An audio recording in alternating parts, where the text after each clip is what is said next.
Meron na naman tayong isang napuntahang lugar na super sa ganda. Yung dadaanan lang, hindi ko kasi kabisado kaya hindi ko masabi kung gaano yung dinaan namin. But anyways, almost 30 minutes wala pa from the highway kami nung pumunta doon.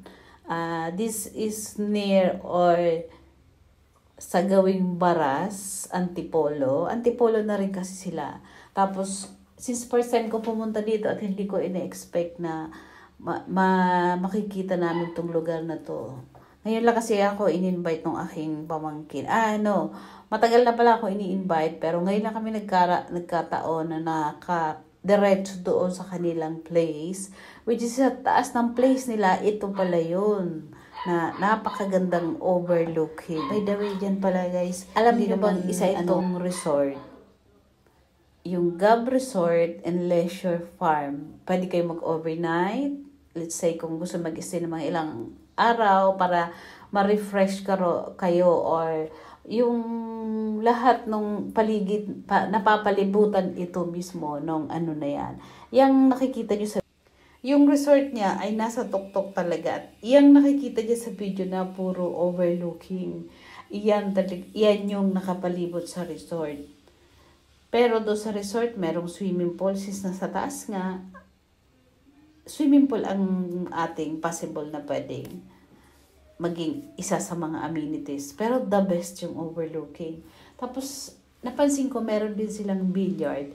Saglit lang kasi kami, hindi na kami masyado nagtagal. Sabi ng pamangkin ko, tapos meron pala silang chapel. Since Sunday yon kaya may nagmamas nung time na pumunta kami.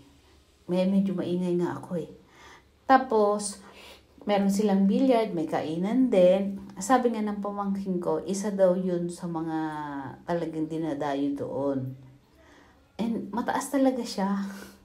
Kasi, although hindi kasi ako nagdadrive, kaya ganon. So, nung pumasok kami, paakyat talaga yung nung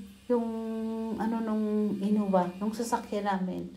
Siyempre, pag driver ka, pag ganyan, pag umupo ka sa tabi ng driver, ang tawag natin dyan ay hot seat. Parang ikaw yung kinakabahan, lalo na pag mga ganyang pataas na. Marami tayong experience mga ganyan. And then, pag akyat namin doon sa taas mismo, papasok ko sa taas. Before that, may madadaanan kasi kayong parang isang community or village. Doon sa village na yon, para silang mga nirelocate. Pero maganda rin naman yung lugar nila. Hindi naman masyadong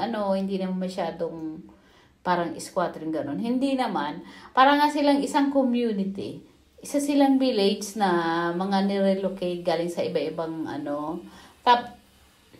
Tapos doon sa place nilang yun, nagigitna ang daanan nito paakyat doon mismo sa resort.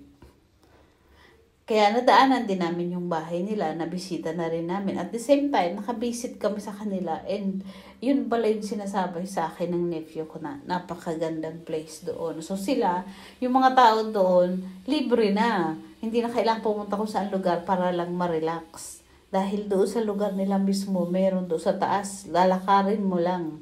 Nandoon na sa taas yung mismo, yung overlooking na gusto mong pasyalan. Pwedeng pumasok doon kahit hindi ka papasok sa resort o hindi ka mag-stay. Free kang pumasok doon, manunood ka lang ng mga overlooking na yun. So makikita mo doon sa overlooking is yung Laguna Lake, yung Pililla windmill, talagang kita mo yung puti yung windmill mismo.